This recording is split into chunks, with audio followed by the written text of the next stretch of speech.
যদি বাংলা এগিয়ে থাকতো আমার খুব ভালো লাগতো। আমার যদি বন্ধুরা আজকে এখানে চাকরিগুলো পেতো খুব ভালো লাগতো। আমার 100 জন ব্যাচমেটের মধ্যে তার মধ্যে 90 জন আজকে অন্যান্য রাজ্যে চলে যেতে হয়েছে কারণ এখানে চাকরি নেই।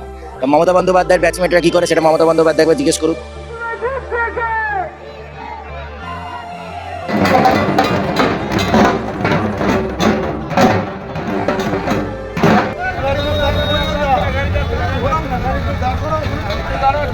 সেখান থেকে বিধায়ককে পাঠিয়ে সমগ্র পশ্চিমবঙ্গ জুড়ে চাকরি চুরি করিয়ে গেছে। সমগ্র পশ্চিমবঙ্গ জুড়ে একটা চাকরি চুরির মাফিয়া চালিয়ে গেছে। তার ফলে আমাদের পশ্চিমবঙ্গের সাধারণ মানুষ, আমাদের যুব সমাজ আজকে পথে বসে গেছে। চাকরি নেই আমাদের যুব সমাজে। সরকারি যে করা চাকরি ছিল সব লুটপাট করে নিয়ে চলে গেছে। তৃণমূল কংগ্রেস বেহালার মানুষকে অসম্মান করেছে। বেহালার মানুষের থেকে ভোট চুরি করে নিয়ে সমগ্র পশ্চিমবঙ্গ জুড়ে চাকরি চুরি সিন্ডিকেট চালিয়েছে। আমাদের যুব সমাজের ভবিষ্যৎ ছাড়িয়ে নিয়ে ঝিনিমিনি খেলেছে, তাদের ভবিষ্যৎ ছাড়খাড় করেছে এবং আমাদের ছেলে মেয়েদেরকে পরিযায়ী করে দিয়েছে। কারণ পশ্চিমবঙ্গে চাকরি নেই, পশ্চিমবঙ্গে যা চাকরি ছিল তৃণমূল কংগ্রেস বেঁচে দিয়েছে। তার জবাব বেহালার মানুষ দেবে এবং বেহালা পশ্চিমের সকল মানুষ চোরদের বিরুদ্ধে ভোট দেবে এবং চোরদের যারা সুরক্ষা দিয়েছিল সেই চোর বাম আর ওই কংগ্রেসের যে জোট, বাম কংগ্রেস তৃণমূলের যে জোট আছে তাদেরকে পরাস্ত করবে। যদি বাংলা এগিয়ে থাকতো আমার খুব ভালো লাগতো। আমার যদি বন্ধুরা আজকে এখানে চাকরিগুলো পেতো খুব ভালো লাগতো। আমার 100 জন ব্যাচমেটের মধ্যে তার মধ্যে 90 জন আজকে অন্যান্য রাজ্যে চলে যেতে হয়েছে কারণ এখানে চাকরি নেই।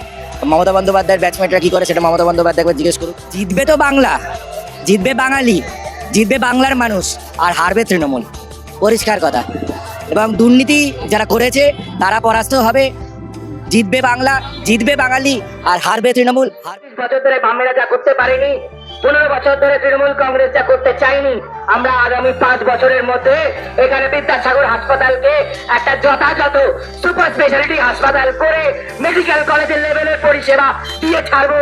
এটা শুধুমাত্র তৃণমূলের মতন ভাওতাবাদী না, আর বামেদের মতন বড় বড় বাতেলা নয়। এটা মোদিজির গ্যারান্টি, এটা বিজেপির গ্যারান্টি, আর এটা আমি একজন চিকিৎসকের গ্যারান্টি। যে 34 বছর যে কাজটা বামেরা করতে পারেনি, 15 বছর ধরে যারা দুর্নীতি করতে করতে নিজের গার্লফ্রেন্ডের খাটের তলায় কোটি কোটি টাকা রাখতে আর আমাদের মেধাবী ছেলে মেয়েদেরকে পথে বসিয়ে দিতে তাদের চাকরি চুরি করতে ব্যস্ত থেকে তৃণমূল কংগ্রেস দুর্নীতিগ্রস্ত সিন্ডিকেট বাজ পুকুর ভরাট করতে ব্যস্ত তৃণমূল যে কাজটা করেনি সেই কাজটা ভারতীয় জনতা পার্টি করে দেখাবে। এটা আমাদের প্রত্যেকের গ্যারান্টি।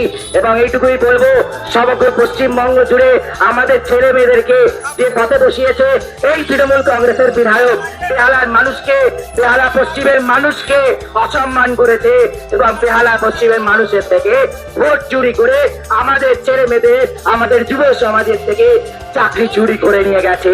আর যখন তারা চাকরি চেয়েছে, যখন তারা ধর্মতলায় ধর্ণা দিতে গেছে, যখন তারা গান্ধী মূর্তির পাদদেশে পৌঁছতে গেছে, তখন মমতা বন্দ্যোপাধ্যায় পুলিশ এসে নির্মম ভাবে লাঠিপেটা করেছে যোগ্য শিক্ষকদের, যোগ্য শিক্ষিকাদের।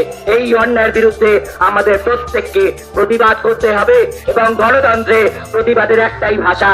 আগামী 29 তারিখ যখন আমরা পোলিং বুথে নিজ পোলিং বুথে যাব, সেখানে আমরা দুর্নীতির বিরুদ্ধে ভোট দেব। এই যত প্রাইমারিতে দুর্নীতি সব ঘটেছিল যখন এই বামেরা ছিল অপসেটিং অপোজিশন হয়ে। 2016-তে টেট কেলেঙ্কারি করেছিল, প্রধান অপোজিশন ছিল বাম আর কংগ্রেস, মুখ বন্ধ করেছিল আর এখান থেকে কোটি কোটি টাকা আত্মসাৎ করছিল, চাকরির সাথে দালালি চলছিল, চাকরি কেনা বেচা করছিল।